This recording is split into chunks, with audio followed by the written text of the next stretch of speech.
Hello everyone. चलिए शुरुआत करते हैं अगला क्वेश्चन सॉल्व करने की। That is illustration number 35 from the book DK Goyal. Illustration number 35, page number 3.37, book reference DK Goyal.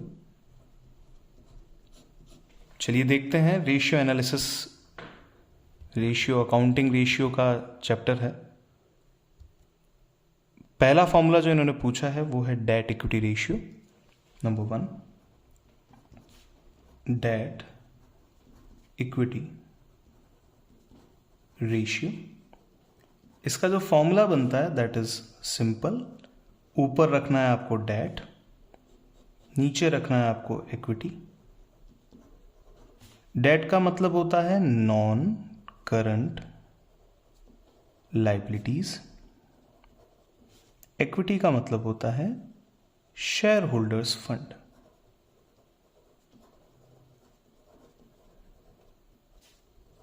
Done. अब बढ़ते हैं आगे। Total asset to debt ratio, तो second, total asset to debt ratio.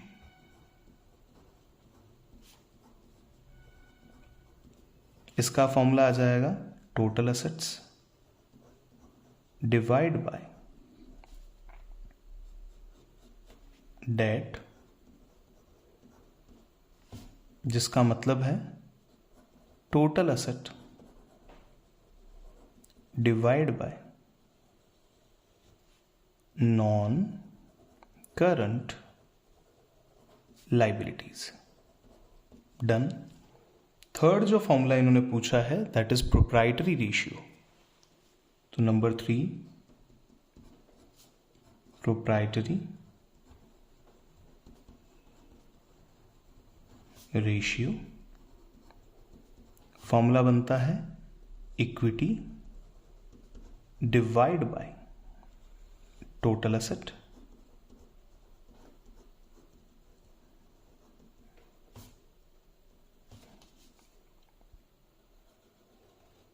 Equity को कहेंगे शेयर होल्डर्स फंड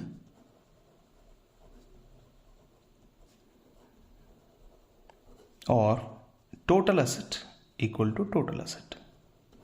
अब देखते हैं हमारे पास में डेटा क्या क्या अवेलेबल है। जो डेटा होगा अकॉर्डिंगली हमें चलना होगा।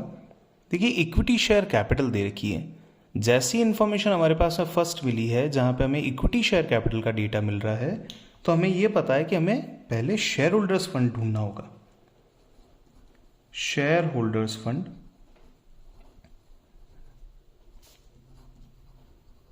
चलिए शुरुआत करते हैं। Equity share capital 3 lakh, equity share capital 3 lakh plus preference share capital भी है 1 लाख की। Preference share capital 1 lakh plus general reserve 180, P&L balance 120, general reserve 1,80,000, P&L balance 1,20,000।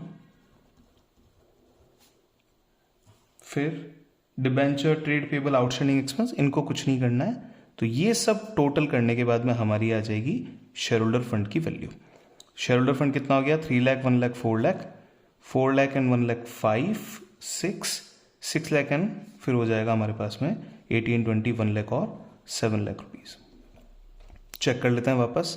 180, 120 is 3 lakh, 3 lakh, 3 lakh, 6 lakh and 7 lakh rupees. ये 7 लाख रुपीज हमारा आ चुका है शेयर होल्डर फंड। तो जहां जहां पे भी आपने शेयर होल्डर फंड का नाम लिखा था वहां वहां आप 7 लाख रुपए की वैल्यू डाल दें। यहां 7 लाख, शेयर होल्डर फंड यहां 7 लाख। डन। आगे बढ़े। फिर यहां ट्रेड पेबल दे रखा है, डिबेंचर दे रखा है और आउटस्टैंडिंग एक्सपेंस दे रखा है। तो डिबेंचर जो है वो नॉन करंट लायबिलिटी की कैटेगरी में आता है। तो 3 लाख रुपीज का डिबेंचर है, ये हो गया 3 लाख, दैट इज डेट। ये again 3 lakh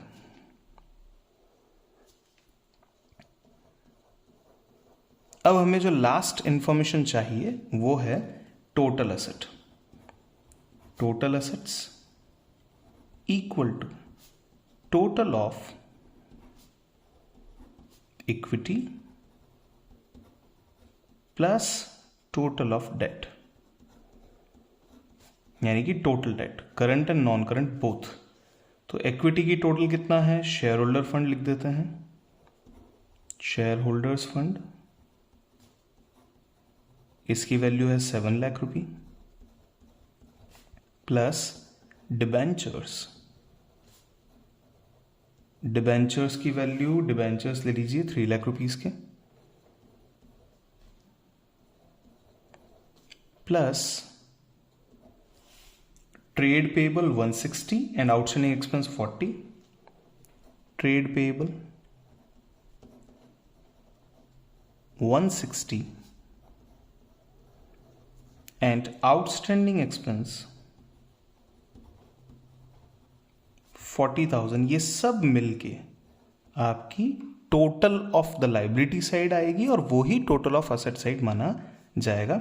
7 lakh 3 lakh is 10 lakh, 160 and 40 is 2 lakh, तो 10 and 2 become 12 lakh. तो ये आ गई आपकी टोटल एसेट की वैल्यू, 12 लाख यहां और अगेन 12 लाख यहां. तो फाइनल आंसर अब अपन निकाल लेते हैं. डेट इक्विटी रेशियो का फाइनल आंसर इट इज 3:7. आप चाहें तो डिवाइड कर सकते हैं पूरा कंप्लीट. ये आ जाएगा 4:1. ये आ जाएगा 7:12. डिवीजन करके आप लिख सकते हैं फाइनल वैल्यू. और कर दीजिए, यहाँ पे भी और कर दीजिए, ये इसमें तो और करने की ज़रूरत नहीं है, यहाँ और कर दीजिए.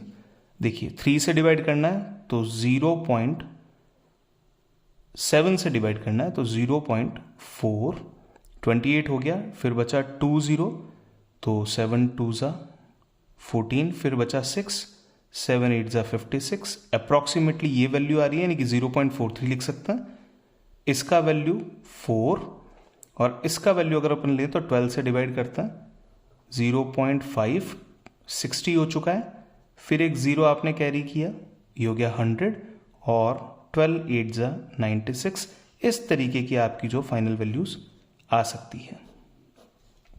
तो फाइनली चेक करते हैं सॉल्यूशन को कि हमने सही किया या गलत किया है. देखिए डेट इक्विटी रेशियो का फॉर्मूला है 0.43:1. ये हमारे पास में 0.43:1 है. फिर जो सेकंड रेशियो जो है हमारा, उसका आंसर देखते हैं. Here it is 4:1. 4:1 हमारा अवेलेबल है. और थर्ड वन है 0.58. वापस से चेक कर लेते हैं. तो ये हो चुका है 10. अच्छा ठीक है, मेरा 0 यहाँ नहीं आएगा, 8 सीधा यहाँ पे आ जाएगा. तो मैं इसे कैंसिल कर देता हूँ. बी लास्ट में बचा है 40, तो 3 ले लेते हैं लास्ट में. तो दिस इज द आंसर 0.583. ये आंसर जो है वो लिखे जा सकता है 1:1 यहाँ पे और यहाँ पे भी 1:1. ऐसे करके आप फाइनल सॉल्यूशन कर सकते हैं. अब इन्होंने कहा है कि कमेंट कीजिए फाइनेंशियल पोजीशन के ऊपर. तो देखिए जो डेट इक्विटी रेशियो का कमेंट है वो देखते हैं. जो स्टैंडर्ड डेट इक्विटी रेशियो होता है वो 2:1 होता है. कंपनी का जो डेट इक्विटी रेशियो आ रहा है वो 0.43 के आसपास में आ रहा है. तो हमारा जो डेट इक्विटी रेशियो है वो करेक्ट नहीं है. अब इसमें क्या है, हैंस इट में be consider that the long term financial position of a company is very sound, क्योंकि डेट का जो रेशियो है वो प्रोपोर्शन कम है.